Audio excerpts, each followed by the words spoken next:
Hello, in the previous video we have seen how we can start creating the Angular application and what are the basic elements that need to be installed, and we have seen how we have implemented the new app by installing Angular CLI and Node. Now we will go with the architecture of the Angular app. So the main building block of Angular application is module, and every Angular application have at least one module reside in it. There are so many modules that we have in a single module, and there are different features in our application like login, home, about, and there are so many entities, and together we can make a module that consists of lot of components and different submodules.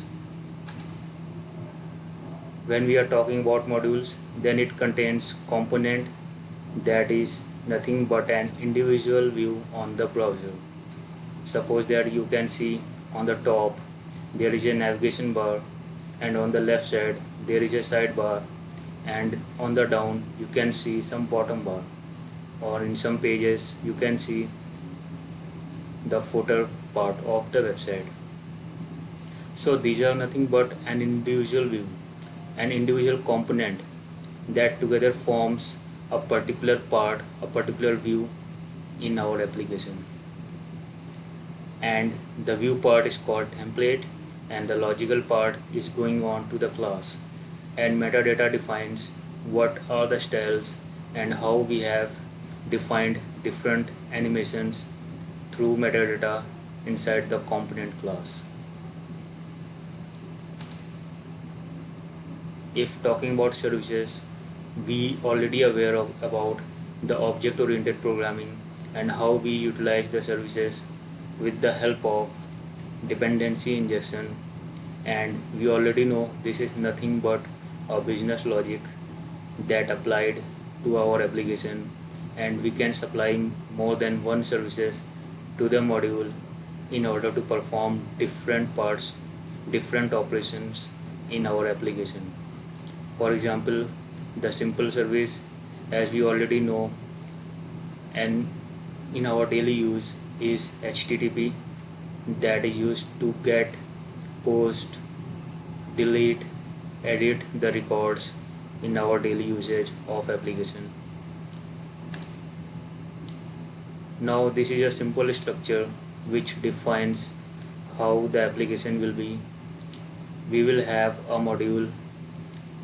There we will have the components, template, and the services that we have injected in order to perform some external operation that is not defined inside our module.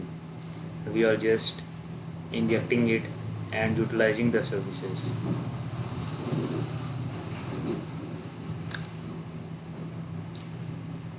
When you open our application in Visual Studio, you will have a file package.json that contains the dependencies and all the required libraries and modules that are going to be required in our application and already there in it. And the folder structure will have a src known as source folder, which contains the main.ts file inside it, and this is the starting point of our application. And you will have an app directory inside src. It contains app.module.ts, which is the root module of the application, and whatever component you are going to add in your application is by default going on your app directory, and later on you can define the specific path for your defined component also. So this is how we can start with our Angular application creation, and this is the basic architecture which we will be following in our upcoming tutorial. Thank you so much.